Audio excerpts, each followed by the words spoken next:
ఎన్టీఆర్ జిల్లాలో వరదల దెబ్బకి పత్తి పంట పూర్తిగా దెబ్బతింది. ఎకరానికి పత్తి పంట 40,000 ఖర్చు పెట్టామని, దిగుబడి వస్తే ఎకరానికి 80,000 నష్టపోయామని రైతులు ఆవేదన వ్యక్తం చేస్తున్నారు.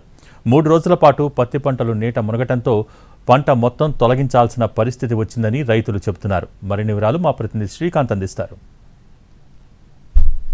ఎడతెరిపి లేకుండా కురిసిన వర్షాలతో ఎన్టీఆర్ జిల్లాలోని పంట పొలాలన్నీ కూడా నీట మునిగిన పరిస్థితి. పూర్తి స్థాయిలో అటు రైతులకి, కౌలు రైతులకు కూడా తీరని నష్టాలను అయితే మిగిల్చింది. ప్రస్తుతం మనం కంచిచర్ల మండలంలో ఉన్నాం. మనం చూడొచ్చు విజువల్స్లో కూడా వరి చేలు మొత్తం కూడా పూర్తి స్థాయిలో నీట మునిగి ఎందుకు పనికి రాకుండా మారిపోయిన పరిస్థితి కూడా ఉంది. ఒకవైపున కేంద్ర బృందం కూడా ఈ వరద నష్టానికి సంబంధించి అంచనా వేసే పనిని కూడా ఒకవైపున చేపడుతున్న నేపథ్యంలో రైతులు మాత్రం పూర్తి స్థాయిలో నష్టపోయాము. ఎకరానికి 25,000 నుంచి 30,000 వరకు ఖర్చు పెట్టాము. అదంతా కూడా ఇప్పుడు చేతికి రాకుండా ఎందుకు పనికి రాకుండా పోయింది. 2 నెలల పాటు కూడా ఈ పొలాల్లో కష్టపడ్డాము. కానీ అనుకోకుండా వచ్చిన వర్షాలు, వరదల కారణంగా అయితే ఇలాంటి నష్టానికి గురైన పరిస్థితిని ఎదుర్కొంటున్నామని చెప్పి అయితే రైతులు ఆవేదన వ్యక్తం చేస్తూ ఉన్నారు. ఈ నేపథ్యంలో కొంతమంది రైతులు ప్రస్తుతం మనతో ఉన్నారు. ఏంటండి, ఎంత నష్టం వచ్చింది, ఎటువంటి పరిస్థితుల్లో మీకు ఈ వరదలు కానీ వర్షాలు కానీ ఇబ్బందిగా మారి? నేను దాదాపు 15 ఎకరాలు మాగాడి వేసానండి. 15 ఎకరాలు ఇప్పుడు 8 ఎకరాలు మాగాడి నీట మునిగి ఇలా అయిపోయిందండి. దాదాపు ఎకరానికి 25,000 నుంచి 30,000 దాకా ఖర్చు అయింది. ఏదైనా మా గోడును ఆలకించి గవర్నమెంట్ వారు ఏదైనా మాకు ఆర్థిక సహాయం చేస్తారని ఆలోచన.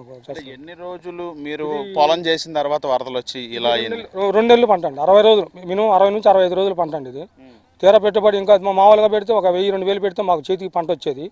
ఇలా నీట మునిగిపోయి మాకు పెట్టాలి చెరువు కట్ట తెగిపోయి వరద వచ్చి ఇలా ముంపుకు గురైపోయి ఇలా ఆగమైపోయిందండి మా పంట. ఎన్ని రోజుల్లో మీ చేతికి వచ్చేది పంట? ఇంకొక నెల 15 రోజుల్లో మాకు చేతికి వస్తుంది పంట.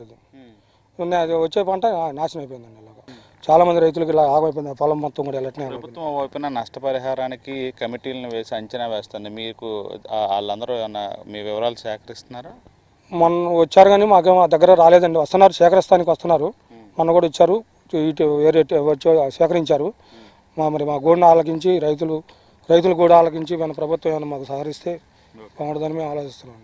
చూడొచ్చు, పూర్తి స్థాయిలో 60 రోజుల పాటు వరి పంటకు సంబంధించి అన్ని పనులు వ్యవసాయం చేసుకున్నాము. ఇంకొక 10 రోజుల్లో దీనికి సంబంధించి పంట చేతికొచ్చే సమయంలో మొత్తం కూడా ఎందుకు పనికి రాకుండా నీట మునిగిన పరిస్థితి కూడా ఉంది. ఇప్పటికే 25,000 నుంచి 30,000 ఖర్చు పెట్టాం. ఇంకొక 1,000 నుంచి 2-3,000 ఖర్చు పెడితే పూర్తి స్థాయిలో పంట చేతికొచ్చేది. కానీ ప్రస్తుతం వరదలు అకాల నష్టాన్ని మాకు మిగిల్చాయని అయితే రైతులు ఆవేదన వ్యక్తం చేస్తున్న పరిస్థితి అయితే మనకి ఎన్టీఆర్ జిల్లా నందిగామ నుండి కంచిచర్ల అయితే ఉంది. కెమెరా పర్సన్ కోటితో శ్రీకాంత్, ఎన్టీవీ, ఎన్టీఆర్ జిల్లా నుంచి.